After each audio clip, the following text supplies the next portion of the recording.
bonjour. Je suis heureux de vous accueillir à ce rendez-vous traditionnel des acteurs de l'innovation de notre territoire et je tiens à saluer l'initiative de l'équipe d'experts de Nidji qui, depuis Issy-les-Moulineaux, a pris le chemin de Las Vegas au début de janvier pour explorer le CES 2024.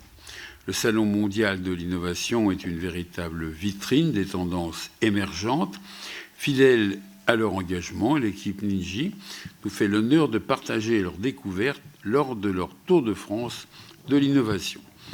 Depuis une décennie, Nidji, avec son équipe pluridisciplinaire, s'immerge dans l'écosystème unique du CES, établissant des ponts avec des start-up, des leaders internationaux, dans des domaines aussi variés que la santé numérique, l'intelligence artificielle, la food tech ou encore la maison intelligente. Ces interactions enrichissent notre vision de l'innovation et nous poussent à repenser nos approches dans une multitude de secteurs. Le CES, avec ses 57 années d'histoire, est plus qu'un salon, c'est un rendez-vous annuel essentiel, rassemblant des milliers d'exposants, plus de 135 000 visiteurs, qui façonnent notre compréhension des technologies futures et de leur impact potentiel sur notre société. L'accessibilité à cette mine d'innovation n'est pas donnée à tous. C'est pourquoi nous devons une fière chandelle à Nidji, qui, par son engouement, son engagement, facilite la transformation digitale des entreprises et des institutions publiques. Je tiens également à rendre hommage à la fidélité, à la croissance impressionnante de Nidji, un pilier de notre écosystème local depuis sa création. Parti d'une petite équipe au sein de notre pépinière d'entreprise en septembre 2001. Ils étaient 3, je crois. Nidji s'est développé pour devenir un acteur majeur de l'innovation avec plus de 1200 salariés et une présence forte à Issy et au-delà. Avant de passer la parole à nos experts, permettez-moi d'insister sur l'importance de l'innovation pour Issy-les-Moulineaux. Notre ville est reconnue comme l'un des épicentres français de l'innovation. Une vision que nous avons toujours embrassée pour transformer, moderniser notre environnement. Notre engagement envers l'innovation s'est récemment illustré par l'accueil d'une 60aine d'experts européens dans cette même salle la semaine dernière. Ils étaient réunis pendant 2 jours pour définir les expérimentations à mettre en œuvre dans le cadre du projet Elaborator. Ce projet, cofinancé par l'Union européenne, a pour ambition d'être un laboratoire au service de la mobilité durable dans les villes européennes. Issus de 14 pays européens différents, ils ont planifié des expérimentations dans un certain nombre de villes, en commençant par 6 villes phares, selon la terminologie de la Commission européenne: Milan, Copenhague, Helsinki, Saragosse, Trikala et Issy-les-Moulineaux. Parmi les initiatives phares du projet Elaborator, notre ville se distingue par son partenariat avec Colas pour expérimenter Flowall, une technologie de signalisation routière dynamique conçue pour améliorer la vigilance et encourager les comportements routiers plus sûrs. En fait, c'est les passages protégés qui s'allument quand une voiture arrive. Oui. Alors, pour ceux qui voyagent à Singapour et à Shanghai, ça existe déjà. Mais enfin, nous, on va être les premiers sur l'Europe. C'est pas mal, grâce à Colas. L'innovation ici ne s'arrête pas là. De l'intelligence artificielle générative avec Issy GPT à nos nombreuses premières nationales dans le numérique, nous avons constamment cherché à améliorer le quotidien de nos citoyens. Ces efforts s'inscrivent dans notre vision plus large de répondre aux défis climatiques par des solutions innovantes, affirmant notre position de Smart City. Je suis convaincu que les thèmes abordés lors du CES résonneront avec nos propres initiatives. Et sans plus tarder, je cède la place aux experts de Nidji, impatients de partager avec vous leur expérience enrichissante. Une réunion inspirante et fructueuse à tous. On annonce, non ? Bonjour à tous, merci Monsieur le maire. On va vous annoncer, Monsieur Eric.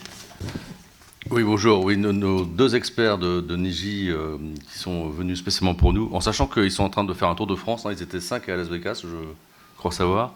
Et donc, ils sont en train de faire un Tour de France. Leurs collègues étaient hier soir alors je joue Tour de France. Hier soir, ils étaient à Casablanca. Désolé pour le Tour de France. Ils sont en train effectivement de faire un tour de tous leurs spots pour partager avec l'ensemble des intéressés du système ce qu'ils ont vu à Las Vegas. Donc je recède la parole à Chloé et Adrien. Donc, bonjour à tous. Niji et le CES, c'est une longue histoire. Hein. Ça fait donc 10 ans qu'on fait le CES. Niji, c'est une entreprise qui se fonde sur 3 corps de métier: le design, le conseil et la technologie. Dans cette technologie, bien sûr, on retrouve aussi l'IA et la data, dont on va vous parler très longuement pendant ce débrief. Ça fait 23 ans que l'entreprise a été créée, et ça fait aussi 23 ans donc on est à Issy-les-Moulineaux. Donc c'est quand même une relation qui dure depuis de nombreuses années.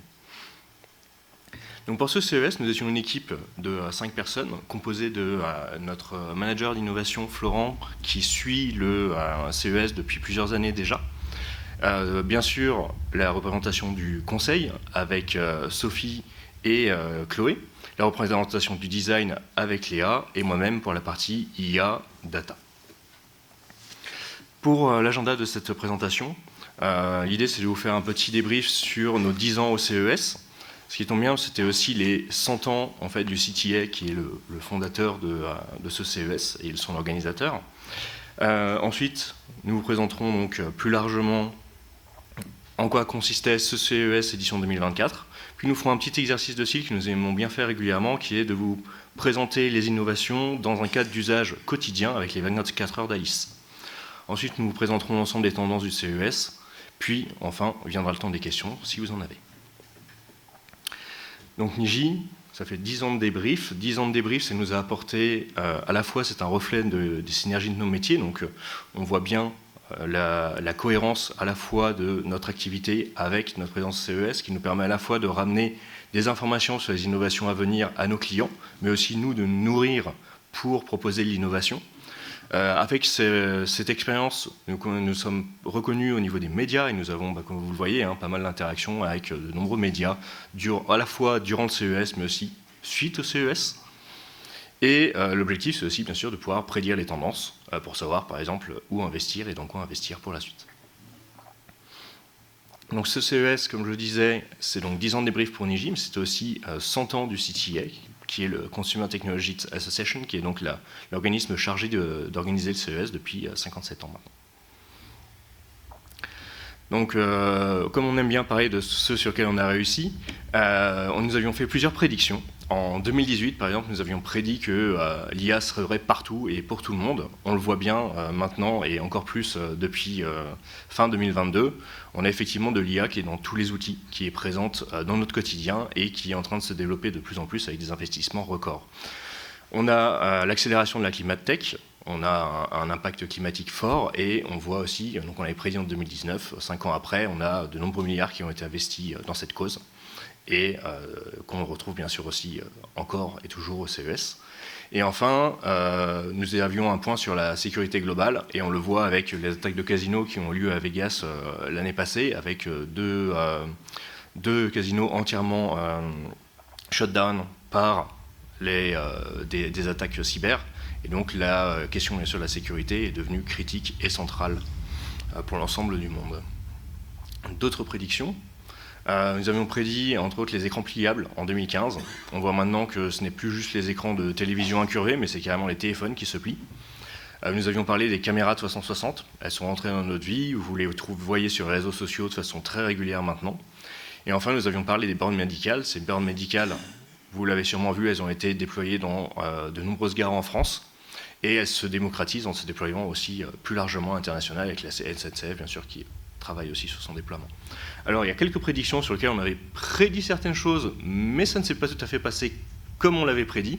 Par exemple, pour les imprimantes 3D, nous prédisions que ça serait présent dans l'ensemble des foyers de chacun. Finalement, l'imprimante 3D est restée sur le secteur industriel, avec une grosse adoption par l'industrie, mais elle n'est pas encore rentrée dans nos usages quotidiens. L'enceinte connectée, en 2019, on vous en parlait. Finalement, elle est rentrée principalement dans les foyers américains. En France, on a encore une percée qui reste très légère. Et enfin, on a bien sûr la partie des casques VR, dont vous parlez en 2016, et qui peinent encore à intégrer notre quotidien, à la fois parce que c'est des appareils qui sont lourds, qui sont encombrants et qui sont encore difficiles d'accès, à la fois en prix et en espace nécessaire. Donc pour cette édition du CES 2024, pour vous donner quelques chiffres, quelques datas sur ce CES, donc 57 ans de CES, 230 000 mètres carrés, 130 000 visiteurs, 4 000 exposants, on est à 25% de plus que l'année passée, et 22% de nouveaux exposants, ce qui veut dire quand même 800 nouveaux exposants sur l'ensemble du salon, avec 1200 startups. Si on fait un peu un panorama en termes de répartition géographique, on voit une forte coloration Asie, Amérique du Nord, c'est normal, ils jouent à domicile, et Europe, avec une très forte participation de la France, qui représente quand même 14% de la participation, avec tout particulièrement la French Tech. Si on prend le point de vue vraiment ressenti, le ressenti sur place, c'est plus un salon qui était fortement coréen. Finalement, la Chine qu'on voit, qui prend beaucoup de place, c'était surtout des petits stands en périphérie, qui n'étaient pas dans l'innovation, mais plutôt dans la vente de matériel électronique. Pour revenir sur la French Tech, c'était 150 entreprises, dont 135 startups. Ça fait une baisse depuis l'année passée, et surtout une baisse depuis 2019. On peut lier ça, bien sûr, aux difficultés à trouver des financements ces dernières années, et plus particulièrement depuis la crise 2022-2023. On voit aussi de grands absents, par exemple Stellantis ou Schneider, qui étaient absents sur ce salon du CES. Mais aussi de nouveaux arrivants, avec entre autres L'Oréal, dont je reparlerai un peu plus tard. Si on reprend un peu ce CES dans le cadre de l'ensemble des salons que nous connaissons, nous avons bien sûr Vivatech, qui est un salon vraiment dédié principalement à la start-up et à l'Europe. On a l'IFA qui est à peu près dimensionné de la même façon, avec aussi une représentation principalement Europe et légèrement Asie. On a le CES qui se veut plus international, mais reste quand même Europe, Asie, sauf Chine et Amérique du Nord. Et enfin, on a le GITEX, beaucoup plus grand, beaucoup plus large, avec une portée beaucoup plus internationale. On va trouver beaucoup de pays, surtout qui ne sont pas présents au CES, donc c'est aussi un salon qui peut être très intéressant. Et d'ailleurs, Niji y va aussi.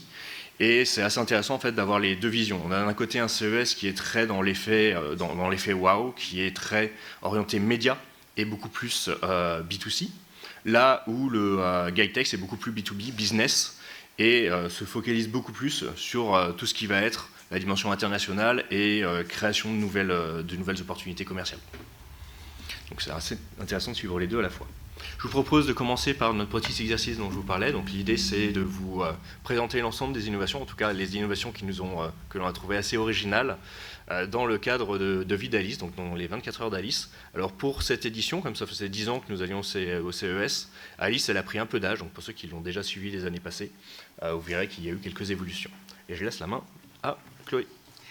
Donc pour commencer ces 24 heures d'Alice, juste un tout petit peu de contexte. Donc Alice, effectivement, donc elle a pris un peu d'âge, elle a une maison située au milieu de la forêt, mais elle va devoir aller au travail et vivre sa vie comme elle le souhaite.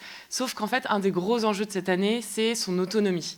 En fait, Alice, elle a peur des différentes crises climatiques qui peuvent arriver, des enjeux géopolitiques qui ne la rassurent pas du tout dans son quotidien. Et donc en fait, l'objectif d'Alice cette année, c'était de s'armer face à tous ces imprévus qui peuvent arriver. Donc, comment se constitue la vie d'Alice ? Déjà, dans son habitat, en fait, elle dispose d'un système de stockage d'énergie domestique. Donc, en fait, elle est complètement autonome en énergie, ou du moins sa maison est autonome en énergie. En fait, elle va avoir assez de batterie pour, entre guillemets, survivre un mois seule. Et en fait, cette batterie, donc déjà, est transportable pour les jours de télétravail, mais également, en cas de grosse hausse des prix sur un jour donné, en 1 heure de soleil, elle va pouvoir survivre la journée. Elle est également autonome en eau.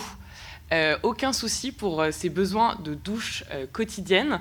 En fait, elle a un système portable de réutilisation de l'eau. Donc, en fait, 98% des eaux qui vont être utilisées dans son quotidien vont pouvoir être réutilisées. L'avantage, c'est que Alice, à l'heure de son petit déjeuner, elle est également autonome dans la fabrication de sa nourriture, donc dans la fabrication alimentaire. Ça donne envie, ça donne pas envie, mais en tout cas, c'est là. Il est 10h, Alice va devoir aller au travail, et donc là, elle arrive dans un open space bondé. Heureusement, elle va pouvoir s'équiper de son masque SkyTeed qui va pouvoir absorber les différents bruits. Et donc, en fait, ces conversations vont rester confidentielles ou privées. Il est 11h, il va falloir quand même se mettre un peu au travail. L'avantage, c'est qu'Alice, depuis quelques années quand même, elle utilise notamment la touche Copilot de son ordinateur, ce qui fait qu'en fait, malgré tout, elle réalise pas vraiment elle-même, ou du moins toute seule, ses différents comptes rendus ou cahiers des charges. Il est plus de midi passé, Alice a grand faim, et grâce à sa besace chauffante, elle va pouvoir réchauffer le plat cuisiné qu'elle s'est apporté. Donc tout cela en quelques minutes et sans aucune émission de dioxyde de carbone. Malgré tout, Alice n'est pas complètement rassurée par les apports en énergie et en complément de ce plat industriel. Mais heureusement, son entreprise a mis à disposition une petite machine qui lui permet, grâce à une application, de dire comment elle se sent aujourd'hui, qu'est-ce qu'elle a déjà mangé, est-ce que c'est une journée stressante ou pas, et lui apporter les différents nutriments dont elle va avoir besoin pour le reste de sa journée. Il est 18h passé, il faut rentrer, direction le métro. Et là, même si les masques Covid sont terminés, Alice n'est pas complètement rassurée par l'ensemble des microbes qui l'entourent. Et donc, en fait, elle se pare de son tour de cou qui permet de stériliser l'air qu'elle reçoit et de propulser de l'air purifié. Alors, elle est rentrée chez elle, elle était protégée, et notamment mieux protégée qu'avec un masque Covid, grâce à son tour de cou, mais elle n'est pas complètement rassurée par ce qu'elle aurait pu choper dans ce métro. Et donc, en fait, elle va pouvoir faire un diagnostic elle-même, un diagnostic de santé. Elle va être complètement indépendante, on verra plus en détail dans la suite de la présentation les différents critères qui vont être analysés. Donc les résultats ne sont pas incroyables. Alice est face à une petite crise d'anxiété, beaucoup de stress qui arrive. Et donc là, en fait, elle est habillée avec un veston qui lui permet de lui procurer un câlin à elle-même et donc de la réconforter, ce qui lui apporte beaucoup de réconfort. Il est 23h, c'est l'heure d'aller se coucher. Et comme on vous a dit, Alice a pris un peu d'âge, donc à ce moment-là, la ménopause s'impose. Et en fait, elle se munit d'un système qui va pouvoir prédire les différentes bouffées de chaleur qu'elle va avoir et en fait faire baisser de manière pratiquement instantanée d'environ 15 degrés son matelas pour optimiser le confort de sa nuit. Et voilà, Alice a terminé sa journée et demain sera une nouvelle journée, mais tout autant pleine de technologie. Voilà, donc ces inventions, on les aime pas, elles peuvent faire peur, elles peuvent faire réfléchir, mais en même temps, il faut vous dire qu'il y a des gens qui ont travaillé dessus, qui les ont développés, qui sont en train de les commercialiser, et donc ça veut dire que derrière, il y a une pertinence et un marché. L'idée, c'est de vous présenter plus largement les tendances du CES, et déjà, petit disclaimer en amont, pendant ces tendances, nous ne parlerons pas, bien sûr, de tout ce qui était de l'ordre vraiment coup de com ou innovation du type nouveau téléviseur Samsung transparent ou tout ce qui était de l'ordre de la montre connectée, du drone, ni des coups de communication comme Samsung qui a ressorti du formol son Bali qu'il avait déjà sorti en 2020 et qu'on ne verra sûrement jamais. Par contre, ce dont on va beaucoup vous parler, c'est d'IA. L'IA, vous allez voir, il y en a partout, il y en a dans toutes les innovations, que ce soit de l'IA classique ou de l'IA générative. Pour l'ordre de nos tendances, on a choisi de prendre les priorités du CES. Donc la priorité numéro 1 du CES, c'était tout ce qui était de l'ordre de la santé, et qu'on a élargi un peu plus sur la partie aussi beauté et accessibilité. Ça va être l'écologie, leur deuxième priorité, et ensuite nous avons mis tout ce qui était de l'ordre de l'agriculture, de la mobilité, de la sécurité, et enfin nous finirons bien sûr par une partie sur l'IA. Pour cette partie santé, nous avions une santé qui se veut lié donc à la partie accessibilité et bien sûr tout ce qui était beauty tech, j'en parlerai plus en détail, comme je disais, on a eu L'Oréal entre autres en keynote. Si on fait une rétrospective sur la partie santé, en 2022, on était post-pandémie et donc la priorité c'était de désengorger les hôpitaux et donc de mettre à disposition des solutions qui permettaient aux patients d'aller directement chez le praticien et de ne pas avoir besoin de se déplacer jusqu'à l'hôpital. En 2023, on a continué en fait dans cette tendance-là, en essayant de mettre à disposition toujours des praticiens des outils de plus en plus performants, permettant de faire de la médecine de plus en plus personnalisée. Néanmoins, face à le temps et l'inertie dans l'acceptance et aussi dans l'usage de ces technologies par les praticiens, les entreprises sont plutôt tournées directement vers le patient en proposant en fait des solutions d'autodiagnostic. C'est vraiment ce qu'on a vu sur ce salon 2024. En particulier, donc, déjà présenté dans la journée d'Alice, on a le BIMO, qui est une solution qui va permettre donc, via juste un petit boîtier, de faire 4 diagnostics, d'être capable donc, de vérifier le taux d'oxygénation, la température, de faire un électrocardiogramme, et enfin aussi d'analyser votre fréquence cardiaque.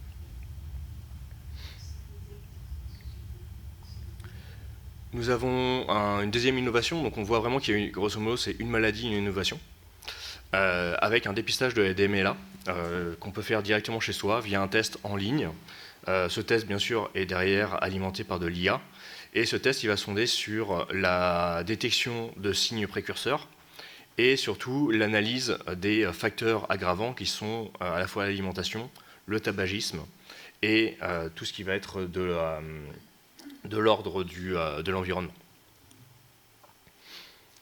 On trouve dans l'accessibilité, donc si on passe vraiment de cette partie santé à accessibilité, on avait une proposition d'Yves très intéressante. L'idée, c'était de proposer un chatbot permettant de parler en langage des signes. Donc le chatbot est à la fois capable de répondre en langage des signes et de comprendre le langage des signes de la personne qui lui parle, ce qui permet après une communication plus simple que par écrit. Toujours dans cette accessibilité, on a LG qui nous propose de rendre la maison plus accessible avec la transformation de l'ensemble de notre habitat, avec à la fois des poignées permettant une meilleure manipulation des outils, mais aussi une revue complète des aspirateurs en changeant leur centre de gravité pour leur permettre une manipulation, même en fauteuil roulant. Toujours dans cette accessibilité, ce qui nous a assez impressionné, c'était la proposition de Siemens. Siemens, c'est pas nouveau, hein, on propose de faire des prothèses. Néanmoins, ces prothèses, elles ont plusieurs innovations. La première, c'est leur temps de fabrication. On passe, grâce au Digital Twin, donc au jumeau numérique, on va passer de l'ordre de l'année à l'ordre de quelques semaines en termes de fabrication, et en termes de coût, on va passer de 80 000 € à 8 000 €. Et surtout, ces prothèses, elles vont être augmentées par l'IA qui va permettre de modéliser entièrement le membre perdu et aussi de détecter les impulsions nerveuses pour pouvoir commander ce membre. Pour la beauté maintenant, on a une proposition de Nives de faire la manucure à la maison ou potentiellement d'augmenter les salons de manucure avec un appareil qui va détecter directement notre main à l'intérieur et être capable de faire l'intégralité des soins de manucure en l'espace de quelques minutes. C'est un produit qui est déjà commercialisé à 700 €. Et bien sûr, je ne pouvais pas finir cette présentation sans parler de la keynote de L'Oréal. Donc pourquoi cette keynote est importante? Premièrement, c'était la keynote d'ouverture du CES, et c'était les 100 ans du CES, et surtout, c'était la première fois qu'une entreprise non technologique faisait la keynote d'ouverture du CES depuis sa création. Bien sûr, L'Oréal a rappelé qu'ils étaient la première compagnie de beauté au niveau mondial. On a eu droit à l'intervention d'Eva Longoria pour nous présenter le Color Sonic qui permet de faire la teinture directement chez soi. Et on a eu bien sûr aussi un focus sur toute la partie sustainability avec leur nouvelle innovation qui est des robinets pour les salons de coiffure qui permet de réduire jusqu'à 70% l'eau produite au niveau du robinet. Donc on est particulièrement fiers de voir L'Oréal bien sûr en keynote parce qu'il faut rappeler que Niji est aussi partenaire donc, de la Digital Factory de L'Oréal. Et donc ça nous intéressait fortement. Donc je parlais de sustainability, c'est donc l'occasion de passer la main à Chloé pour la prochaine tendance. Donc effectivement, on aborde en second point et en seconde tendance la sustainability parce que annoncé en tant que tel comme un enjeu, comme l'enjeu numéro 2 en fait de CES. Malgré tout, on vous avoue que chez Niji, on reste toujours un peu perplexe sur cet enjeu numéro 2 dans une ville comme Las Vegas, donc ville extrêmement polluante, ville extrêmement polluée. Et le problème aussi qui se pose à nous, c'est qu'en fait, malgré tout, la consommation énergétique de cette ville n'est pas un sujet, il reste un sujet d'actualité, et notamment avec l'inauguration d'une salle de spectacle absolument gigantesque nommée la Sphère, et qui en fait, en un an, a la même consommation d'énergie qu'une ville comme Vannes, par exemple, et donc comme l'ensemble des foyers d'une ville comme Vannes. Malgré tout, on a trouvé des choses innovantes. On voulait développer avec vous aujourd'hui 4 axes différents. Donc en fait, les 4 gros enjeux étaient donc effectivement comment créer différemment de l'énergie et faire en sorte que nos appareils sont de plus en plus autonomes. Comment produire, enfin c'était le gros retour en force de l'hydrogène globalement, mais c'était comment le produire de manière plus propre et plus verte. Enfin, dans une logique d'économie toujours plus circulaire, comment revaloriser nos déchets de manière plus poussée. Et enfin, l'eau, cette ressource qui est de plus en plus consommée, comment faire en sorte de l'économiser et de faire en sorte d'en avoir pendant encore beaucoup d'années. Si on commence sur le domaine de l'énergie, on voulait mettre en avant l'entreprise LV Énergie qui propose en fait de transformer du son en énergie. Et donc notamment, on en est au stade du prototype, mais on en est déjà à 3-4 décibels qui permettent d'allumer une ampoule. Vous avez vu nos prédictions, on veut toujours aller plus loin, donc on espère que dans 10 ans, on a un restaurant autonome en énergie notamment. Donc sur la thématique de l'hydrogène, on voulait mettre en avant Hyundai, donc ça c'est un cas pour le coup extrêmement concret, qui est mis en production entre guillemets. Ils ont réussi et ils arrivent à produire 24 000 tonnes d'hydrogène, oui, exactement. Pardon, 24 000 tonnes d'hydrogène vert grâce à 130 000 tonnes de déchets plastiques. Donc ça, pour le coup, c'était assez remarquable. Et ils le font notamment, et ils arrivent à le faire avec une flotte de camions qui se trouve aux US et en Corée. Donc c'est relativement concret. Et c'est ça qui est aussi intéressant dans les différentes tendances qu'on va vous présenter. C'est les niveaux de maturité en fait, des entreprises qu'on va vous présenter, mais c'est ce qui fait aussi la force de ce type de débrief. Le plastique, donc le plastique végétal, on connaît, on en parle de plus en plus. Celui-ci, on voulait le mettre en avant dans le sens où il est basé à base il est produit et basé à base de résidus de café et de drèche de bière. Et surtout, il se décompose notamment en eau. Ensuite, notre aspect un peu cocorico, ça c'est une spin-off du CNRS qui nous propose en fait de poser des capteurs sur des mollusques, donc par exemple des moules, des huîtres, et en fait d'étudier leur comportement et leurs réactions. Ce qui nous permet d'avoir énormément d'informations sur les milieux aquatiques dans lesquels ils se situent, et donc notamment sur la pollution. Donc en fait, on va pouvoir suivre les flux de pollution et potentiellement mieux les prédire. Et ensuite, un petit coup de cœur sur cette entreprise coréenne qui a obtenu un prix notamment lors de cette édition du CES et qui nous permet en fait de poser des parcelles d'agriculture et de les personnaliser donc chez nous. Un peu moins à Paris, dans des surfaces un peu plus petites, mais c'est globalement possible. Et surtout, en fait, donc, ce qui est très intéressant, c'est de consommer effectivement de plus en plus local, mais surtout, en fait, ce système permet d'utiliser 99% d'eau en moins par rapport à un système d'agriculture traditionnel. Et en fait, c'est possible grâce à l'humidité de l'air qui est réutilisée et qui produit de l'eau agricole pratiquement de manière instantanée. Et donc effectivement, comme on se parle d'agriculture, on va aller plus en détail sur cette thématique de l'agri-food. Alors les constats, vous les connaissez, c'est toujours les mêmes. De plus en plus d'humains à nourrir, de moins en moins de terres qui sont cultivables, de plus en plus de déchets. Qu'est-ce qu'on va proposer comme solution? Nous, on essaye de décomposer cette partie en 2 sujets. En fait, les moyens de produire, donc comment on évolue au niveau de la production agricole, et comment on évolue également sur notre manière de la consommer, et donc quel est l'impact sur notre alimentation. Donc on commence par un géant américain, John Deere, qui nous avait proposé cette solution il y a 2 ans, mais à l'époque c'était encore un concept, entre guillemets. Là, ça a fait ses preuves et c'est ça qui est intéressant. Donc c'est une solution qu'ils ont appelée See & Spray. Alors c'est assez simple dans le sens où c'est un grand bras composé de 36 caméras, et le constat et ce que ça permet de faire, c'est surtout de diffuser de l'herbicide seulement sur les parcelles d'agriculture qui en ont besoin. Et donc le constat, et nous c'est pour ça qu'on voulait vous en parler aujourd'hui, c'est qu'en fait il y a des résultats, donc 30 millions de litres d'herbicides qui sont économisés donc, en 2 ans, et résultat, il y a aussi d'autres entreprises, et notamment des concurrents, qui se mettent sur également ce créneau de type de solution. Et notamment un de ses concurrents, c'est Kubota. Là, ce qu'on voulait vous présenter, c'est vraiment le milieu entre la voiture autonome, le tracteur autonome, et c'est vraiment un tracteur 100% autonome qui permet en fait finalement à l'agriculteur de gérer sa production et son tracteur à distance, et donc qui nous laisse imaginer aussi un agriculteur qui est en potentiel 100% télétravail. Ensuite, on parle également d'agriculture prédictive. Et donc, notamment, grâce à ces outils, en fait, on va pouvoir détecter les maladies en fait, que potentiellement les cochons d'un agriculteur auront, mais également leur poids, par exemple. Et donc, en fait, ça nous permet aussi, malgré tout, d'amener à l'abattoir à un moment plus opportun les cochons qui doivent y être.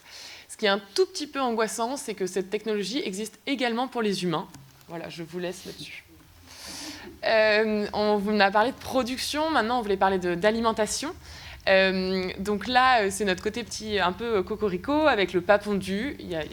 Heureusement, vous pouvez comprendre ce jeu de mots. Tout le monde ne le comprendra pas. Mais donc, il nous propose effectivement de faire une omelette sans casser des œufs. Donc, c'est vraiment le concept de l'œuf végétal. Et c'est surtout, effectivement, réduire encore et toujours l'empreinte carbone de nos assiettes. Et notamment avec ce concept, ils annoncent la réduction de 64% de l'empreinte carbone de nos assiettes. Il faut savoir que c'est déjà vendu et déjà dans les restaurants. À goûter. Ensuite, on a déjà entendu parler d'agriculture cellulaire. Là, en fait, on va un peu plus loin dans le concept et c'est ça qui nous intéressait, c'est-à-dire qu'en fait, le problème de produire à partir de cellules, c'est qu'il fallait quand même tuer une vache et prélever le sang de son fœtus. Là, comme on le fait à partir d'algues, personne ne meurt et c'est une bonne nouvelle. Et ensuite, on vous en a touché 2 mots dans la journée d'Alice, mais effectivement, on a eu plusieurs exemples, donc c'est vraiment une petite tendance et mode au CES, en tout cas cette année, de vraiment pouvoir réaliser ces compléments alimentaires soi-même, et de pouvoir les imprimer en fait, grâce à une imprimante 4D qui les délivre pratiquement en temps réel. Donc voilà, donc on est censé plus manquer de rien. Et là, la transition est extrêmement dure entre ce qu'on mange et qui va vous le livrer, potentiellement, avec la partie mobilité que Adrien va vous présenter. Donc la mobilité était vraiment partout sur le CES, et c'est pas juste une image, c'est aussi physiquement, parce que ça représentait la moitié du Convention Center, donc le plus grand espace du salon. Donc ce salon était vraiment un salon de la mobilité, de l'automobile, mais pas que, vous allez le voir par la suite. Donc pourquoi est-ce qu'on parle autant de mobilité et d'automobile? Parce que finalement la voiture, elle se retrouve au centre d'un ensemble de technologies, que ce soit la partie entertainment, avec des voitures dans lesquelles les passagers vont pouvoir jouer, avec des écrans interactifs, avec des écrans intégrés dans les dossiers qui se plient, qui se déroulent, mais aussi de la VR qui peut être intégrée directement à l'intérieur de l'automobile. On va avoir des véhicules qui bien sûr veulent devenir de plus en plus électriques, qui vont vouloir être plus green, plus écologiques, avec potentiellement des énergies alternatives, mais aussi une pensée sur l'afterlife, donc comment on va se servir de ce véhicule par la suite, au moment où sa durée de vie sera arrivée à son terme. On va avoir tout ce qui va être de l'ordre du développement in-house, donc finalement c'est l'idée d'avoir un véhicule qui devient comme un smartphone et qui peut être mis à jour de façon systématique. Et enfin, on a des extensions des technologies qu'on a appliquées au véhicule qui vont venir s'appliquer à d'autres domaines, comme par exemple les data centers. Ce qui était très intéressant sur ce CES, c'est qu'on avait, comme d'habitude, énormément de prototypes, énormément de concept cars, mais là, la nouveauté, c'était que la majorité de ces concept cars avaient déjà les dates de sortie, étaient déjà prévues pour être mises en circulation. Donc on était dans du concept car déjà prévu pour être industrialisé. On avait par exemple Honda, qui était extrêmement en retard sur le véhicule électrique, qui revient en force en nous proposant du coup son concept du véhicule électrique, avec comme partie extrêmement intéressante, l'utilisation de batteries solides. Donc la batterie solide, qu'est-ce que c'est? C'est une alternative à la batterie lithium-ion, donc liquide, classique, qui se veut être plus légère, moins chère à produire et moins imposante, ce qui permet donc d'en mettre plus dans une voiture et donc d'avoir bien sûr une plus forte autonomie. On retrouvait aussi la Mediabar. Alors Mediabar, c'est un nouveau concept qu'on va retrouver tout au long de cette présentation sur la mobilité. C'est l'idée de mettre un grand écran sur votre pare-choc. Alors on a un peu de mal à imaginer la réparabilité d'un tel concept, surtout si vous vous faites tamponner à l'avant ou à l'arrière. Mais en tout cas, c'était le concept qu'on va retrouver chez tous les constructeurs qui permet de communiquer avec l'extérieur. On a Valeo qui nous présentait du coup son concept de la voiture qu'on peut recharger par induction. Alors c'est un concept qui existe déjà, la recharge par induction, mais là Valeo nous proposait une recharge par induction qui avait quasiment la même efficience qu'une recharge par câble. Pour donner un ordre d'idée, une recharge par câble c'est 94% d'efficacité. Par induction, ils arrivaient à monter à 93%, là où jusqu'à maintenant on est aux alentours de 60-70% grand maximum. Donc ça veut dire pouvoir remplacer ce câble qui est encombrant, qui est dangereux, dans lequel on a tendance à se prendre les pieds, qui est lourd, par simplement une plaque dans votre jardin sur laquelle vous posez votre voiture et elle se recharge d'elle-même. Et on retrouve bien sûr la Mediabar, ça on l'a retrouvé, comme je l'ai dit, systématiquement partout. On a Hyundai qui, eux, ont décidé de récupérer en fait toute la partie développement logiciel de leur voiture en se disant qu'il était nécessaire d'avoir la main sur ce développement, de telle sorte que la voiture puisse être upgradée comme n'importe quel appareil informatique, avec des mises à jour logicielles, de nouvelles applications qui peuvent être ajoutées et aussi elles-mêmes mises à jour. On retrouve aussi une innovation assez intéressante, c'est que, fort de leur expérience sur la création de batteries et le refroidissement de ces batteries, ils ont été contactés par plusieurs sociétés qui fabriquent des data centers pour pouvoir réutiliser ces technologies dans ces data centers et améliorer leur refroidissement. Sur la dimension plutôt recyclage de la voiture, on a Kia qui nous propose un concept de voiture Lego. Donc c'est une voiture dont le châssis, tout comme l'ensemble de l'habitacle, est un ensemble de pièces qui peuvent être assemblées et clippées les unes sur les autres. Ça veut dire quoi? Ça veut dire que si vous avez un pick-up, vous pouvez le transformer en utilitaire en rajoutant simplement la partie arrière. C'est-à-dire que si vous avez un accident ou le moindre pièce qui est abîmée, vous pouvez simplement la déclipper et en clipper une nouvelle à la place. Et surtout, ça a été pensé pour la partie afterlife, donc tout ce qui allait être l'usage après la vie de la voiture. Donc avec une réutilisation des sièges, une réutilisation de tous les espaces de stockage dans votre environnement quotidien. Vous pouvez avoir le siège de votre voiture qui devient votre siège de jardin. Alors cette mobilité, c'était pas juste des voitures. On a vu aussi énormément d'engins de chantier. Et ces engins de chantier, ils avaient trois choses de particulières qui étaient le fait d'être intelligent, potentiellement autonome, contrôlable en remote, donc à distance, et enfin électrique. Et là, on a un intérêt assez fort, on le voit surtout sur des véhicules miniers, c'est-à-dire qu'on peut avoir dans une mine un véhicule qui n'a plus besoin de chauffeur et qui ne produit strictement aucun polluant. Et donc, ce qui, bien sûr, réduit les risques pour les humains qui travaillent à côté. On a vu aussi les classiques engins volants. On n'y croit plus depuis quelques années, mais ça, on en retrouve toujours sur le CES. Certains sont prêts à sortir leur concept. En tout cas, nous annoncent des sorties d'ici 2030. On verra si effectivement c'est le cas. Je vous ai beaucoup parlé de mobilité. Je ne vous ai pas beaucoup parlé finalement de véhicules autonomes. Pourquoi? Parce que finalement, les constructeurs n'y croient plus beaucoup. En tout cas, ils ne croient plus à l'autonomie complète. On voit par exemple avec Volkswagen et Ford qui avaient investi quand même 2,6 milliards dans la société... c'est Argo, et ont juste purement et simplement fermé la société. On a Cruise qui a été interdit à San Francisco après avoir traîné sur 20 mètres un piéton. Et on a donc de façon plus globale l'ensemble de ces constructeurs qui finalement préfèrent retomber sur les dimensions, sur les niveaux d'autonomie 1, 2 et 3, et 4 dans des cas spécifiques, comme par exemple, on l'a vu sur les tracteurs, sur les engins de chantier. L'autre usage de ce niveau 4, c'est aussi être pour faire ce qu'on appelle du valet parking. Qu'est-ce que c'est le valet parking? On va le voir ici. On a Florent qui conduit donc une voiture à distance depuis son ordinateur. Il va être capable de conduire la BMW qu'on va voir à droite là-bas et de la déplacer. On peut imaginer un usage assez classique. Vous avez un rendez-vous quelque part, que ce soit au cinéma, que ce soit à l'opéra, où vous le souhaitez. Vous pouvez laisser votre voiture dans la rue, vous aurez un opérateur qui en prend le contrôle et la déplacer. Ce qui est intéressant, c'est que cette technologie, ça marche simplement avec un boîtier 5G qu'on va brancher sur la voiture et qui va permettre d'en prendre le contrôle à distance. Ça apporte bien sûr beaucoup de risques en termes de sécurité, ça tombe bien, c'est la tendance suivante. Donc, effectivement, la sécurité, c'est la première fois qu'on l'aborde comme une tendance en tant que telle au CES, parce qu'en fait, on a vraiment eu l'impression d'en entendre beaucoup et énormément parler. On a l'habitude de parler de sécurité digitale, de la sécurité de nos data, et on va s'en parler, mais on a parlé de plus en plus de la sécurité physique également, au sein de nos foyers, à l'extérieur également. On va le développer ensemble, mais c'est vrai que c'était une grosse tendance, et donc c'est la première fois qu'on en parle dans un de nos débriefs. On va commencer avec un sujet qui est complètement d'actualité, dont nos complémentaires santé auraient eu besoin. Là, effectivement, Galéon nous propose de sécuriser et d'hyperstructurer les données médicales de nos dossiers patients. Et donc, en fait, tout ça, c'est fait grâce à la technologie blockchain. Et en fait, ça permet d'avoir des dossiers patients qui sont disponibles et connectés en fait, entre les hôpitaux et à travers toute la France.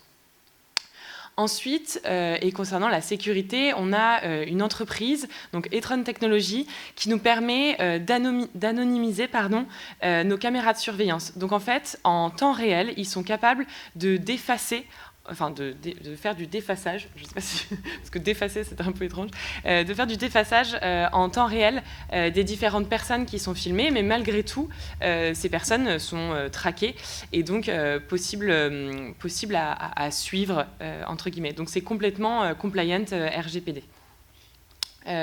On nous propose également avec TokenMe de sécuriser son chantier. Donc en fait, on a des petits badges intelligents portables qui sont situés sur le chantier et qui nous permettent de détecter des chutes, de contrôler aussi les différents actifs de nos chantiers. Et enfin, en fait, on va commencer cette tendance avec malgré tout un chiffre qui effraie un peu, mais qui est malgré tout très américain. En fait, depuis la tuerie de Columbine en 1999, il y a 373 fusillades qui ont eu lieu dans des environnements scolaires. Et donc, action-réaction, Bosch America a sorti une caméra pour détecter le port d'armes. Et donc, effectivement, le cas d'usage est notamment dans ces écoles et ces différentes universités.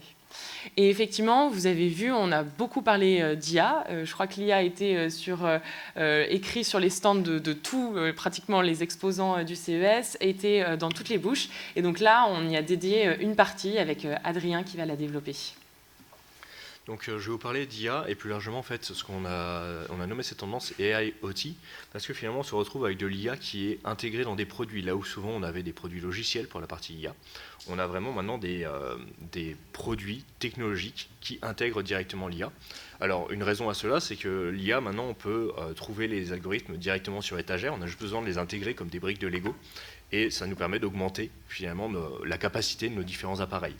Ces appareils, on voit trois grandes tendances. On va avoir les appareils qui sont plus intelligents parce qu'ils ont accès à plus de données, parce qu'ils vont avoir une meilleure compréhension de qui on est, de comment on se comporte, et surtout, ils vont être capables de mieux personnaliser leurs réactions en fonction de notre fonctionnement.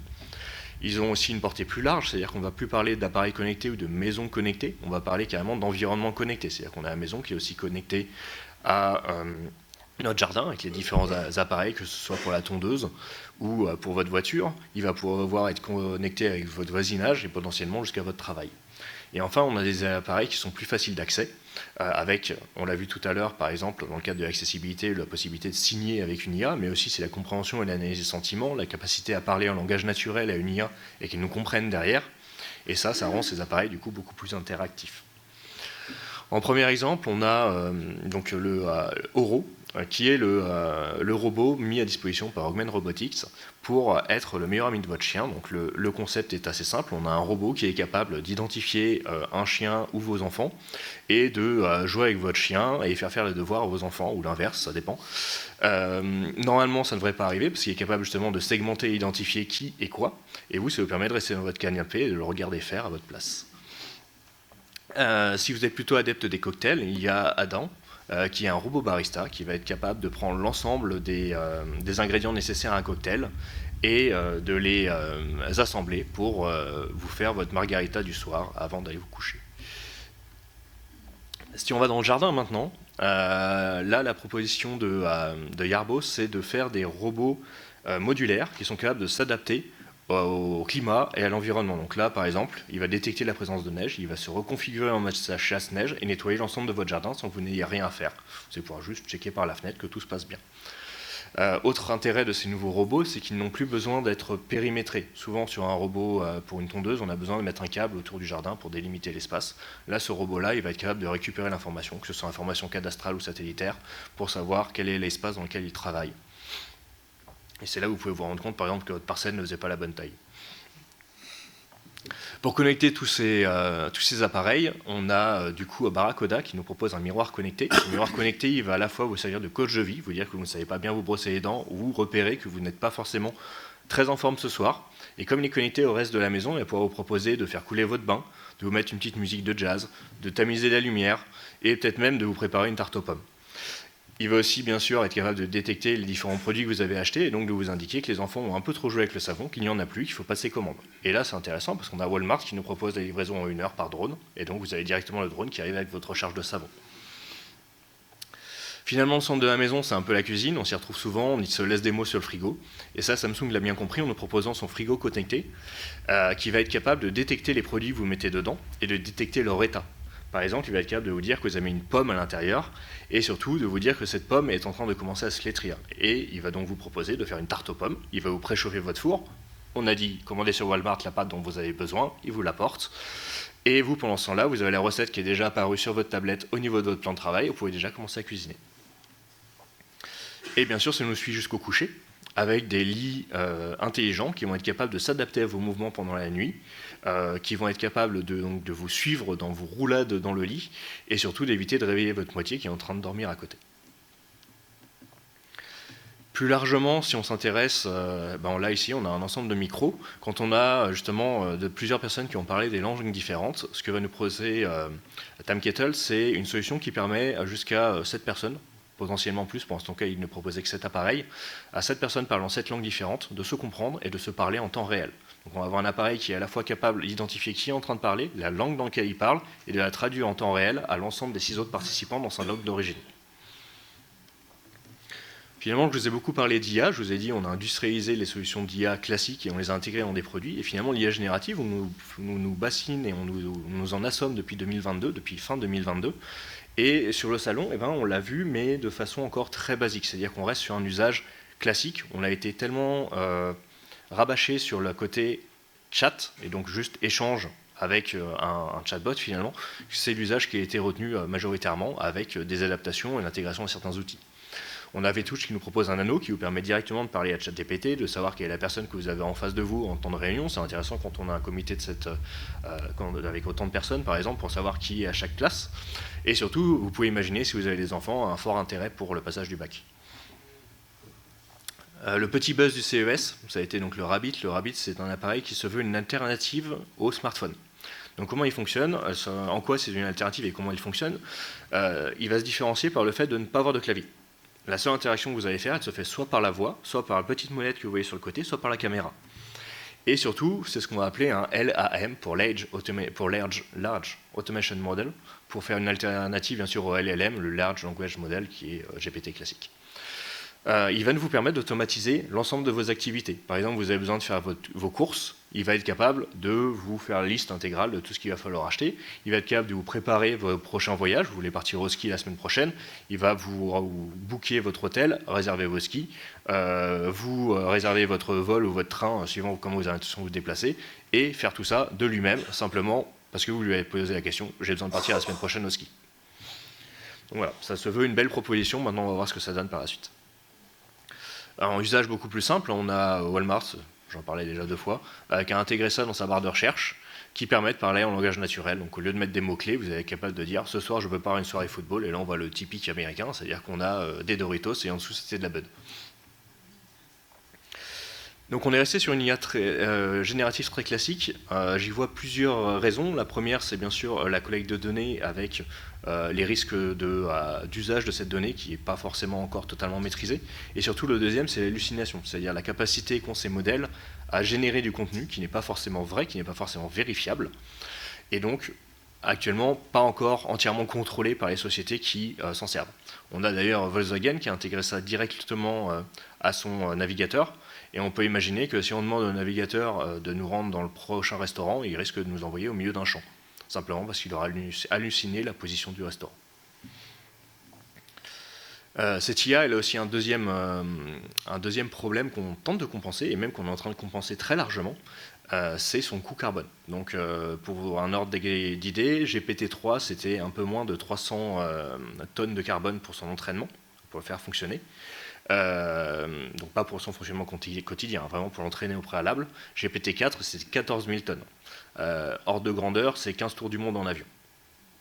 Donc on est assez énorme. Donc on est sur des modèles qui coûtent énormément et ont une énorme empreinte à la création. Néanmoins, l'usage qu'on en fait à l'heure actuelle tend à compenser justement ce coût initial avec l'optimisation à la fois de notre production énergétique, l'optimisation de notre usage énergétique, agricole, de nos usages même de tous les jours. C'est-à-dire qu'on va être capable d'analyser nos temps de présence, ce qu'on est en train de manger, notre consommation de l'eau, et donc de l'optimiser, et finalement de faire beaucoup d'économies grâce à cette IA qui va s'intégrer un peu partout et s'intégrer de façon de plus en plus facile. Et on le voit aussi avec des modèles qui sont de moins en moins lourds à entraîner. On est quand même en train d'aller vers une sobriété au fur et à mesure de l'IA, mais ça va encore être pour les prochaines années. Alors, malgré ce point sur l'IA, on a identifié plusieurs coups de cœur qui nous ont fortement plu sur ce CES. Ce n'est pas forcément les inventions de l'année, mais elles nous ont bien fait rigoler. Je laisse Chloé les présenter. Donc une première, oui, tu présenteras les deux suivantes. La première, c'est X-Reel. Donc ça, c'était l'innovation qui avait plu à Florent. Donc ça se veut être une alternative au casque de VR. Donc c'est des lunettes aussi légères que des lunettes de vue ou des lunettes de soleil qui vont vous permettre de faire de la réalité augmentée. Donc l'intérêt, c'est vraiment cette légèreté et cette facilité à pouvoir les utiliser dans votre usage quotidien en ayant toujours accès à l'environnement qui vous entoure. Une deuxième, je pars un peu de la partie technologie, on va repartir dans les plantes avec du coup Néoplante, société française qui nous propose une plante ingénieurée, donc modifiée génétiquement, par ingénierie génétique, de telle sorte à ce qu'elle soit 70% plus efficace en termes d'absorption du carbone que les plantes classiques, et surtout capable de retenir les microparticules présentes dans l'air. Ensuite, on va évoquer ensemble un cas d'usage qui apparemment a fait du bruit parce qu'ils n'étaient pas les seuls à proposer cet engin révolutionnaire. Messieurs, ça s'adresse concrètement à vous. Apparemment, en 30 minutes quotidiennes, plus de calvitie qui apparaîtra et surtout une économie de voyage en Turquie. Et enfin, et ça c'est peut-être le dernier des coups de cœur, cet engin, voilà, c'est un coup de cœur global de la part de tout le monde. Cet engin est présenté comme l'outil le plus à même et le plus rapide pour sécher vos parties intimes après la douche. Et l'avantage, c'est qu'il est déjà disponible sur Amazon pour la maudite somme de $359. Voilà. Donc largement, on vous a parlé, pendant toute cette présentation, on vous a surtout parlé de nombreuses innovations. Vous avez vu que l'IA était présente assez systématiquement. C'était littéralement un seal of quality qui était posé et apposé sur chacun des stands. On avait de fortes attentes parce que les médias nous en avaient beaucoup parlé sur l'IA générative. Elle est effectivement présente. On n'a pas encore vu les cas disruptifs, on n'a pas encore vu d'usage disruptif de cette IA. Néanmoins, nous, on les attend pour 2025, donc ça nous donne bien sûr extrêmement hâte d'être sur ce CES 2025 pour pouvoir voir ces nouvelles innovations, et j'espère que vous aussi, bien sûr. Plus largement, ces tendances-là sont cohérentes avec notre baromètre que nous faisons tous les ans, notre baromètre digital, qui montre justement à la fois l'adoption de cette IA et les inquiétudes et les risques que les différents clients soulèvent sur son usage. Et donc ça tombe bien parce que c'est aussi le lancement en ce moment de notre campagne 2024 pour ce baromètre. Et sur ce, je pense avoir fait le tour. Si vous avez des questions.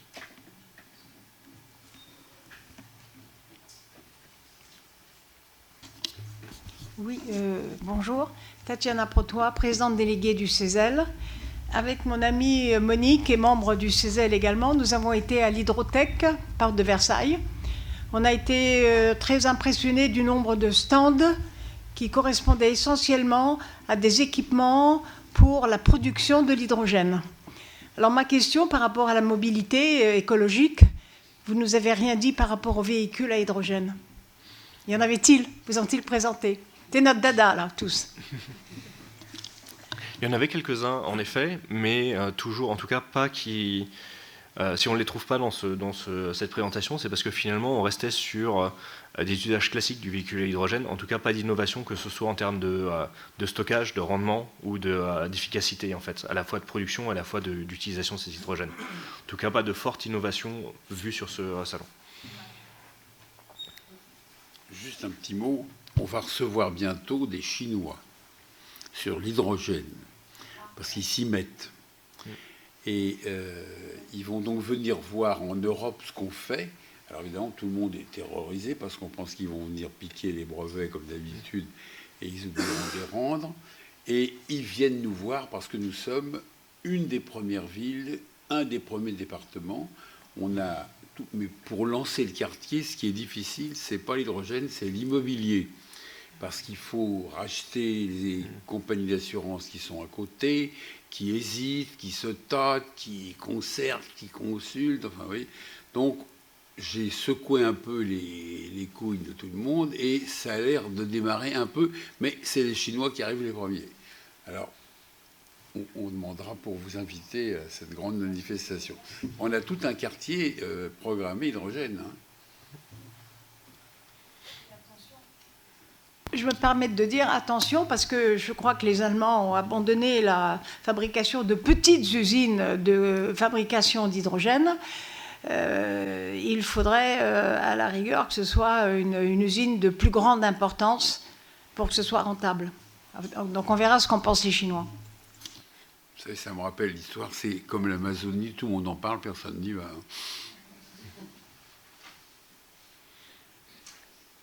Oui. Oui, bonjour. Donc Jérémy Bénèche.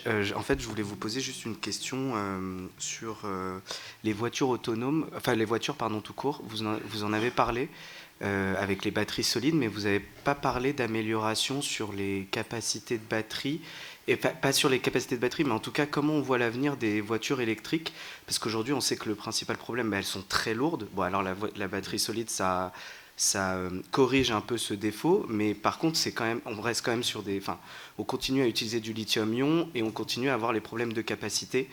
Donc comment on va pouvoir faire face à ça? Et est-ce qu'il y avait des solutions sur les CES sur cette problématique?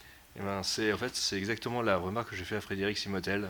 C'était que justement, on était uniquement sur le lithium-ion et finalement, la seule chose qu'on améliorait, c'était le rendement un petit peu, la taille un petit peu.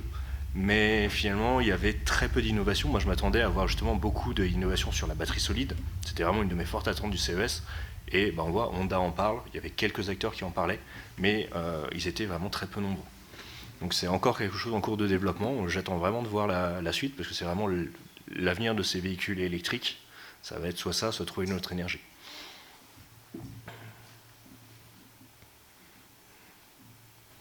Oui. Bonjour, Bayram Kadour. J'avais une question de clarification ou de compréhension sur le baromètre digital. C'est quoi le périmètre de ça? Et deux questions sur les technologies de blockchain. Vous en avez parlé, mais est-ce que c'était peu présente, ainsi que l'informatique quantique? Alors, pour commencer par le baromètre, tu pourrais peut-être en dire plus que moi. Le baromètre, c'est une étude qui est faite par MIGI, donc tous les ans. En fait, on interroge plusieurs de nos clients sur effectivement comment se passe la transformation digitale chez eux et en fait quels sont les freins par rapport à ça. Donc c'est une étude qui est assez conséquente quand même et normalement on a plusieurs exemplaires. On peut vous en laisser un normalement. Je vais juste vérifier. C'est bon? On en a? Génial. Donc on en a à disposition. Donc on peut vous en laisser un si ça vous intéresse pour plus de détails. Sur la technologie blockchain, effectivement, on en a parlé sur la partie sécurité. Et moi, c'était surtout sur cet aspect que je l'ai vu au salon du CES. On l'a vu, en fait, la blockchain est plus le côté buzzword qu'on avait avant. C'est vraiment une technologie qui est prise et qui est utilisée maintenant, j'ai l'impression, un peu plus à bon escient qu'avant. C'est-à-dire qu'on l'a vu dans cette partie sécurisation de la donnée, en se disant, si on est capable de répliquer le dossier patient sur 21 hôpitaux différents. S'il y en a un qui subit un ransomware, il a juste besoin de se déconnecter de la grille et il se reconnectera une fois qu'il aura réglé son problème, il pourra récupérer toute la donnée, donc il n'aura plus le problème de la rançon. On l'a vu sur des problématiques de vote. Donc on le voit vraiment dans le secteur où finalement on voit une utilité de la blockchain et plus juste comme un gimmick qu'on va mettre et qu'on va répéter systématiquement en disant c'est le buzzword du moment. Donc on a vu quelques entreprises. Qu'est-ce qu'il y avait d'autre ? Il y avait sur du tracking de produits manufacturiers, principalement dans le tissu, pour être capable de tracer depuis la production des fibres jusqu'à l'arrivée dans des grandes maisons de haute couture, pour être sûr en fait, qu'il y ait bien la dimension éthique et équitable en fait, qui soit respectée. Et pour le troisième point qui était... L'informatique quantique. L'informatique quantique. Voilà. Alors par contre, pas vu du tout. Rien. Non, moi non plus. Pardon, parfois on répond tous les deux parce qu'en fait on se répartit vraiment à 5 le périmètre du salon pour être sûr de réussir à tout couvrir. Donc parfois on débriefe énormément, mais c'est vrai qu'il y a des moments où... Mais de mon côté, pas vu non plus.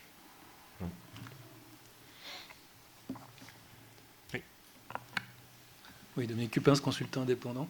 Dans le problème du recyclage des matières premières, par exemple le cuivre, à peu près un petit tiers correspond à tout ce qui est petit équipement électrique et électronique. Et cette question de la recyclabilité des équipements électroniques est évoquée à Las Vegas, où on jette un voile pudique sur ce qui est aujourd'hui un casse-tête. Alors ça a été un petit peu évoqué, ça a été évoqué par quelques gros acteurs.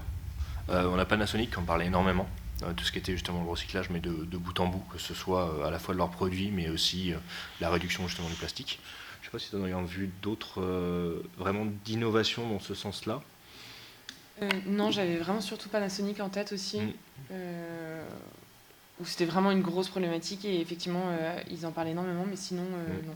Il y a Samsung qui en parlait bien sûr. Enfin, en fait, tous les gros acteurs qui faisaient des keynotes, donc c'est-à-dire qu'en amont du CES, en fait, il y a des keynotes faites par l'ensemble des plus gros acteurs, et bien sûr tous avaient un volet écologie, recyclage.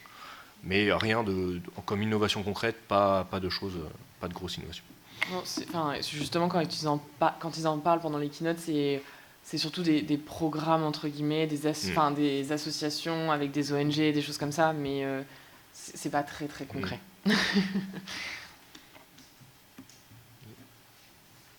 Oui, j'avais d'autres questions sur l'intelligence artificielle. En fait, je voulais savoir deux choses. D'abord, le produit, vous avez parlé du Rapid Ink, sauf qu'on l'a vu quelques vidéos récemment et on voit qu'en fait, c'est très long dans le calcul et dans l'affichage du résultat.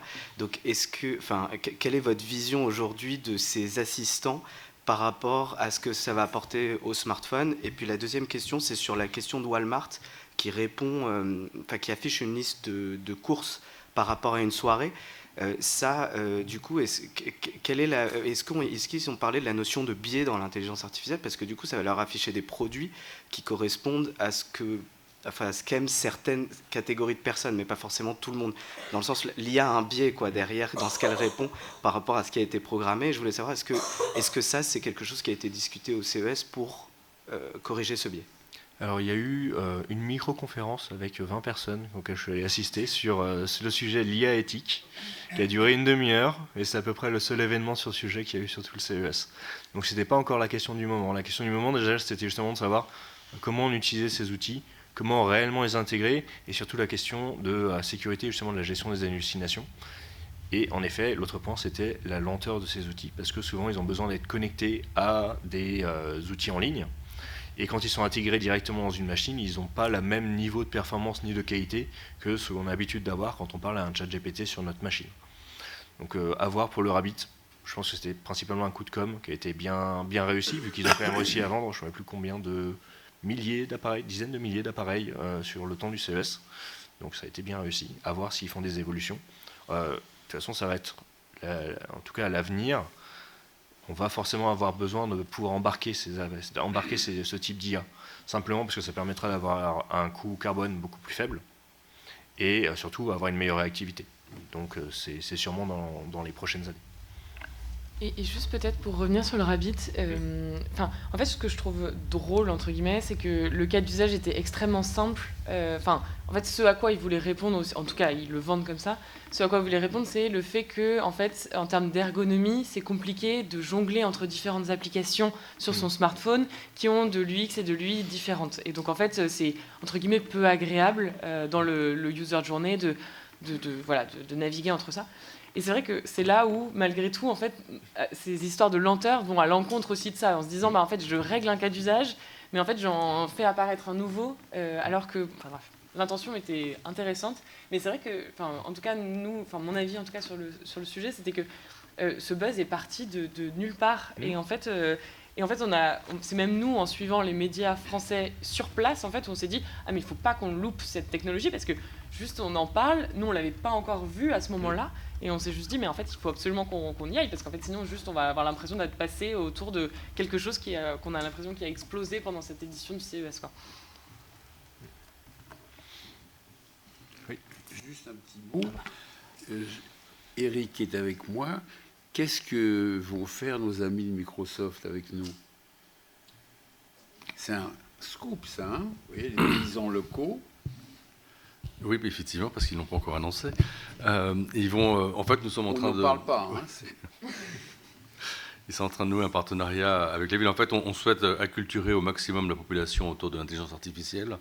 Vous savez qu'aujourd'hui... Les gens vont dire, vous foutez rien, quoi. Enfin, aujourd'hui, vous savez qu'il y a, dans les médias, beaucoup de questions sur les progrès ou menaces autour de l'IA. Il n'y a pas beaucoup de juste milieu. Donc nous, on va mettre en place Microsoft va mettre en place un dispositif de formation, d'accompagnement, notamment des étudiants, des petites entreprises et des institutions telles que les nôtres, pour expliquer comment utiliser l'IA. Vous savez aussi, mais ça ils l'ont annoncé, que maintenant l'Office 365 intègre l'intelligence artificielle dans ses outils, comme Word, PowerPoint, Excel, etc. Donc là, les agents municipaux vont adopter, on a en interne ce qu'on appelle des ambassadeurs du numérique, c'est-à-dire des agents un peu plus intéressés au numérique que la moyenne, qui vont tester ces outils-là là, dans les jours qui viennent. Voilà, donc, ils sont aussi en train de discuter avec l'ISEP, donc l'école des ingénieurs de numérique, pour voir si ils peuvent aider l'ISEP à former davantage encore les étudiants sur ces questions-là. Et si on parle d'intelligence artificielle, monsieur le maire, j'en profite, puisqu'on aura le festival Viva Ici, qui aura lieu du 15 au 21 mai, où évidemment l'intelligence artificielle sera beaucoup présent, et on va avoir quelques intervenants, notamment le philosophe Éric Sadin, qui a un regard plus critique sur la technologie en général d'ailleurs, et l'intelligence artificielle, mais aussi un des plus grands spécialistes de l'intelligence artificielle, c'est monsieur Julia, qui était l'inventeur de Siri, ce qu'on a sur nos smartphones, qui viendra aussi témoigner sur sa vision de l'intelligence artificielle pour expliquer que il faut pas... Lui, il parle de vision hollywoodienne de ce que les médias nous racontent autour de l'intelligence artificielle, alors que lui, il dit c'est un outil extraordinaire, mais ce n'est qu'un outil, évidemment, ça ne va pas remplacer l'homme, ils ne sont pas encore prêts, il faudra encore quelques siècles avant que l'intelligence artificielle atteigne le cerveau d'un rat. Alors, ce qui nous intéresse, nous, c'est que vous lisez dans la presse aujourd'hui, oh là là, c'est la crise de l'immobilier, on n'achète plus rien, on ne vend plus rien. Nous, ça va sur la ville, parce qu'on fait des produits que les gens attendent. Par exemple, Winnie Maas, le néerlandais, il est fou, mais il est génial. Et il construit une tour de 18 étages entièrement végétalisée. Le balcon sera un jardin. Les escaliers seront des centres de glycine et tout. C'est fou. 70% est déjà vendu. C'est quand même formidable. On n'a même pas commencé la mise en vente. Et pour les immeubles, on a beaucoup de mal, vous savez, les immeubles. Aujourd'hui, avec le télétravail, tous les trous du cul viennent péter au même rythme. Les promoteurs font faillite. Nous, ça va, ça marche bien. Et une grande société comme Microsoft, qui a été la première grande société à venir chez nous, a des locaux un peu grands maintenant, mais ils ont un immeuble magnifique. Alors, ils le louent en partie à des sous-locataires. Je ne sais pas si Ninji s'est déjà porté candidat, mais ils sont candidats à autre chose, un très bel immeuble. Mais nous, on leur a dit, est-ce qu'on ne pourrait pas... Et finalement, ils vont affecter une partie de leurs locaux à l'initiative locale qu'on va prendre.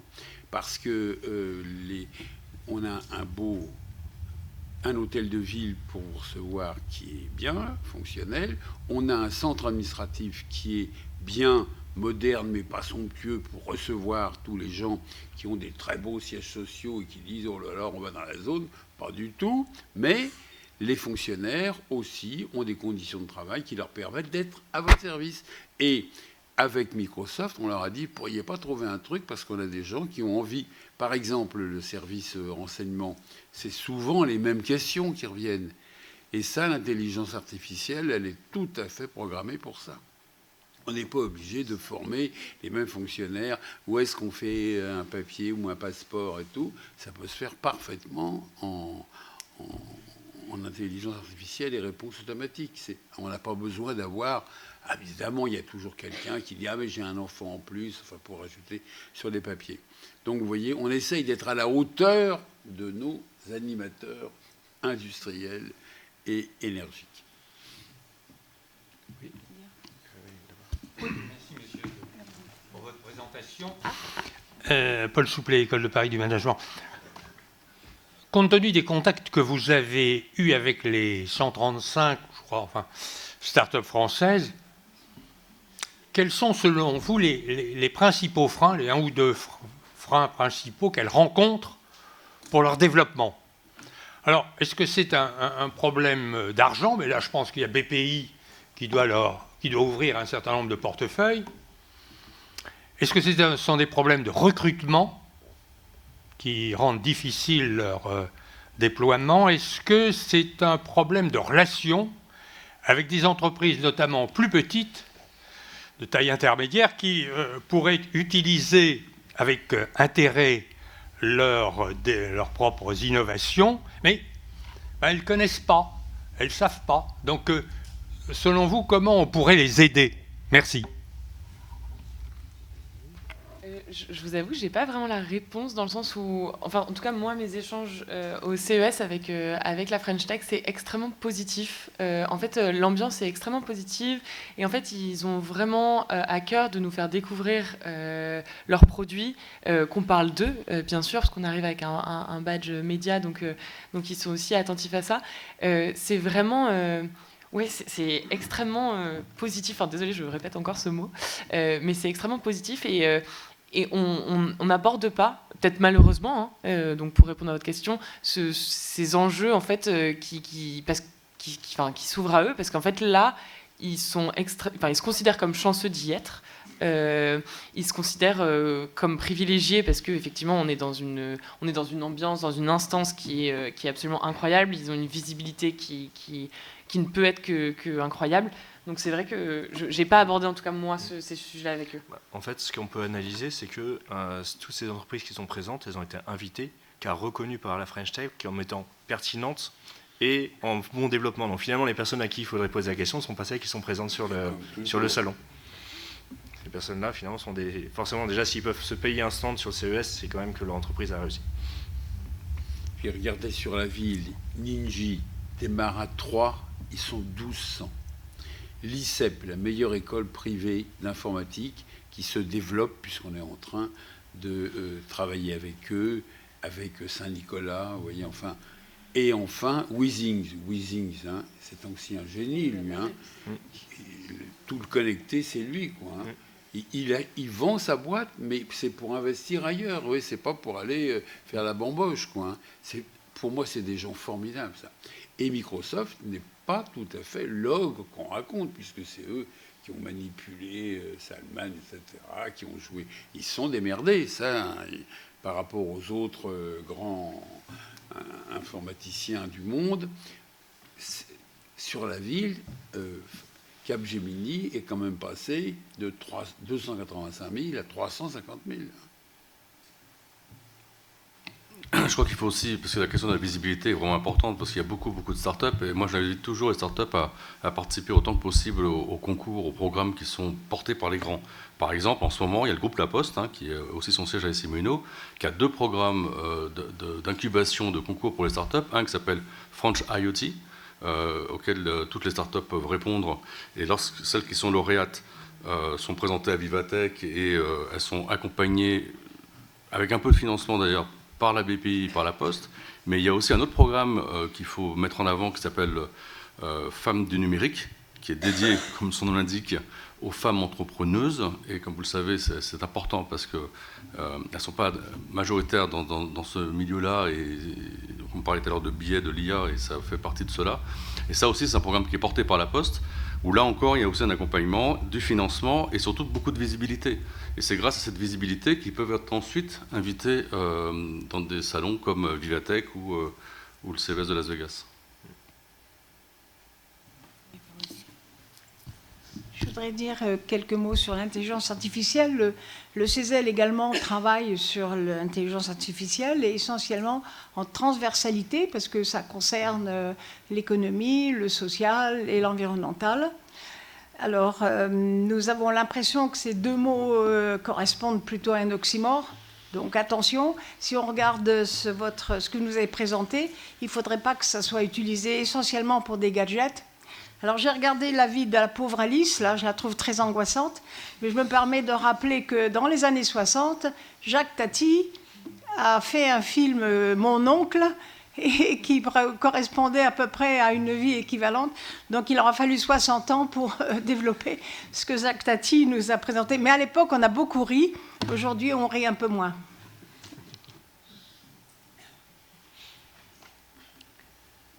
Plus d'autres questions? Encore une. J'avais J'aurais préféré que ce soit une dame, mais enfin, pardon. avoir vu. En fait, je voulais juste vous poser la question sur le CES et l'écologie. Vous en avez parlé, et c'était intéressant. Et je voulais vous demander si aujourd'hui il y avait la question du... Est-ce que le CES aujourd'hui, il y a des questions qui se posent sur la pertinence de ce salon, de regrouper des journalistes du monde entier dans un même endroit, du coup écologique, et derrière, est-ce qu'ils ont des pistes pour pouvoir peut-être répondre à cet enjeu, ou alors c'est vraiment pas du tout une préoccupation et tout le monde s'en fiche royalement? On est à Las Vegas, c'est clairement pas leur sujet. C'est aussi simple que ça. Mais même, il n'y a rien qui est fait par rapport à ça. C'est-à-dire que les moyens, nous, de se déplacer à Las Vegas pour aller au salon ou pour le quitter, rien n'est pensé par rapport à ça. La nourriture qu'on mange sur place, le plastique qui est associé à cette nourriture. Enfin, vraiment, et c'est pour ça qu'on se permet d'en parler. C'est un enjeu qui est présenté. Keynote d'ouverture, on nous dit l'enjeu numéro 2 cette année, c'est la sustainability. On en rigole beaucoup. On voit quand même des choses qui sont intéressantes parce qu'il y a des entreprises qui sont invitées et qui travaillent sur des choses intéressantes, mais c'est un gros scandale. Vous avez noté au passage que cette année, j'ai entendu ça, je n'ai pas été à Las Vegas, que c'était la Corée qui était en pointe. Et vous avez noté aussi que nous sommes jumelés avec Guro, Faubourg Séoul, et que nous avons accueilli le gouvernement coréen qui soutenait Busan pour l'Expo universelle de 2030. Alors, manque de bol, il y avait eu l'Arabie Saoudite qui a loué au passage notre hôtel de la Reine Margot, quand même, pour un mois, c'est pas mal, ça fait du fric, hein, mais ils ont l'habitude. Et Busan n'a pas été gagnant, mais c'est la deuxième ville de Corée. Et tout le monde est impressionné par le dynamisme de la Corée. Je parle de la Corée du Sud parce que le dynamisme de l'autre est un peu plus sulfureux. C'est quand même pas mal, vous voyez. Alors, il y a des gens, il y a quand même quelqu'un qui m'a écrit pour dire c'est scandaleux. Il y avait des voitures noires qui bloquaient tout partout. Ben oui, on avait tous les gouvernements qui venaient, les secrétaires généraux de l'ONU ou autres, qui venaient pour choisir. Ben oui, la démocratie, ça encombre les rues, hein, parfois. Et d'ailleurs, pour compléter, il faut savoir que la Corée a remporté plus de la moitié des prix du CES. Donc il y avait vraiment une très forte innovation. Ils n'ont pas assez dit, là. Mais on est très liés avec les Coréens. Nos gosses vont en jumelage à Séoul, vous vous rendez compte? Et la K-pop, là, ça marche formidable pour la fête de la musique. On avait des groupes spéciaux qui sont venus de notre ville jumelle. Alors j'ai vu à la télé que c'était un petit peu forcé, hein. C'est des écuries, genre boxeurs, c'est un peu moins reluisant. Mais évidemment, ils étaient jolis, ils avaient tous des perruques, c'est bien. Pour moi, ça fait plaisir, quoi. Mais c'est pas mal, vous voyez, on a pas mal choisi quand même avec la Corée. Mais on reçoit quand même les Chinois par amitié pour l'hydrogène. On va les voir. Plus de questions? Tu as prévu un coup à boire? Non. Non, ils vont retourner travailler, ils avaient un café. Ils vont aller travailler, pardon. Alors, Non, bon travail, merci à vous et soyez innovants. Merci à nous.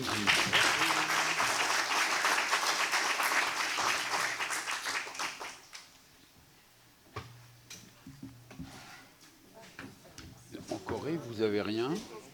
Vous avez